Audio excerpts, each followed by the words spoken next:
कक्षा 3 के सभी बच्चों का मैं स्वागत करती हूँ। बच्चों, पिछले वीडियो में मैंने पाठ 15 चंद्रवस्ती की सैर आपको पढ़ाया। बच्चों, जैसा कि पहले भी मैंने आपको बताया है, इस विज्ञान कथा में लेखक ने कुछ बच्चों एवं उनके माता पिता को चंद्रवस्ती की सैर करवाई है। कहानी काल्पनिक है, अर्थात कल्पना द्वारा रची गई है, किंतु अंतरिक्ष यात्रा से संबंधित कुछ तथ्यों की सामान्य एवं रोचक जानकारी दी गई है। परंतु उसके माध्यम से अंतरिक्ष यात्रा की कुछ तथ्यों की सामान्य एवं रोचक जानकारी दी गई है। बच्चों, इस वीडियो में मैं पाठ 15 चंद्रवस्ती की सैर का शेष भाग पढ़ाऊंगी। आप अपनी पाठ्य पुस्तक का पेज नंबर 94 खोलिए और ध्यान से देखिए।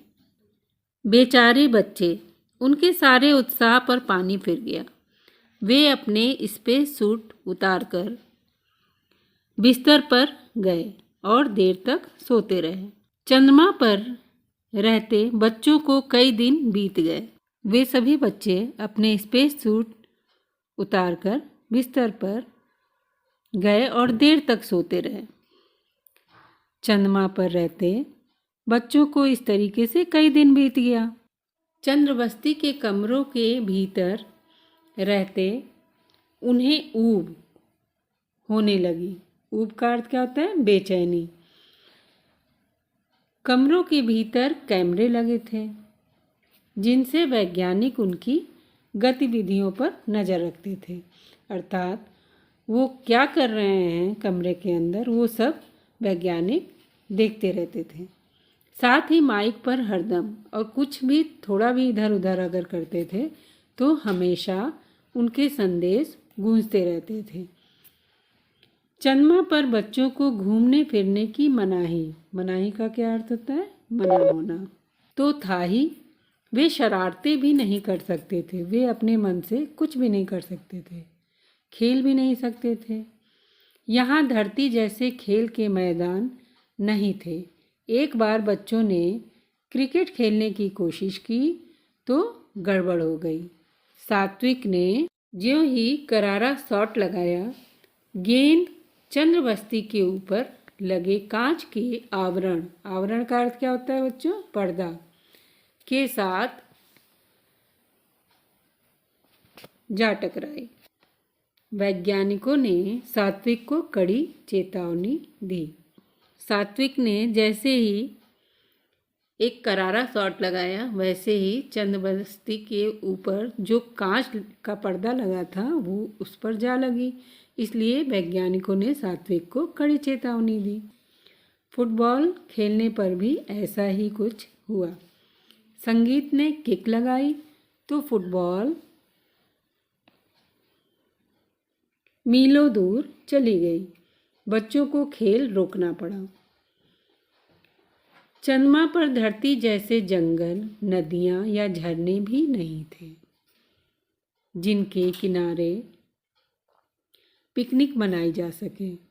बच्चे सोच रहे थे कि चंद्रमा पे जाकर खूब मस्ती करेंगे, लेकिन वहाँ न तो जंगल था, न नदियाँ और न झरने जिनके किनारे वो पिकनिक मना सकें।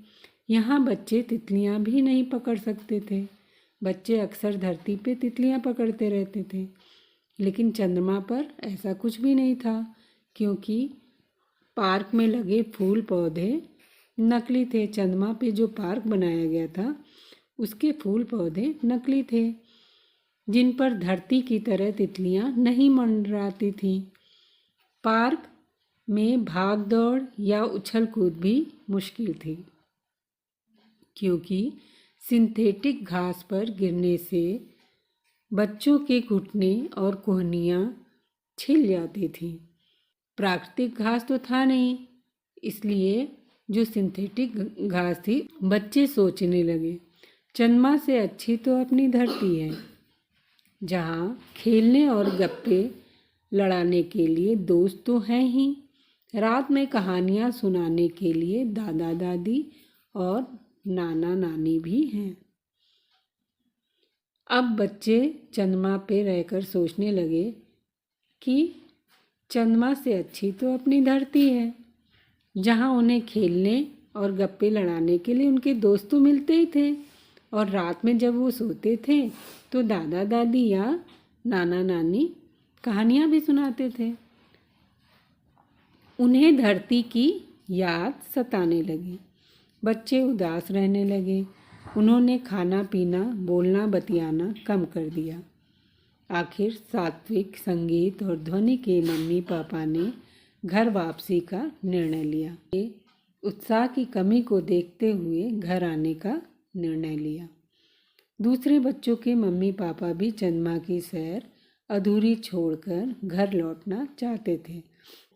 आखिर एक दिन चंद्रमा से एक अंतरिक्ष यान बच्चों के साथ उनके मम्मी पापा को लेकर धरती की ओर रवाना हुआ। बच्चों की खुशी का ठिकाना नहीं था।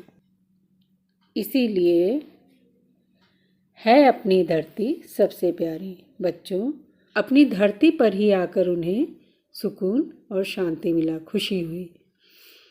इसलिए सबसे प्यारी अपनी धरती है। इस कहानी से हमें यह शिक्षा मिलती है, इस विज्ञान कथा से हमें यह शिक्षा मिलती है कि विज्ञान आधुनिक युग की सर्वोत्तम उपलब्धि है। विज्ञान की ही देन है कि हम चंद्रमा पर पहुंच सकते हैं। ठीक है बच्चों, शब्द मैत्री देखिए बच्चों, ये आपको याद करना है।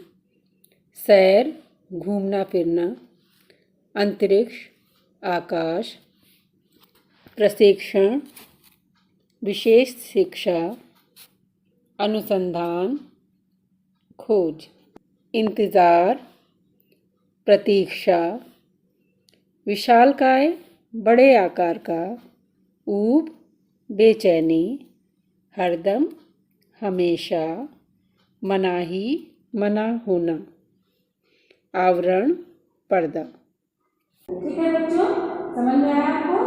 धन्यवाद।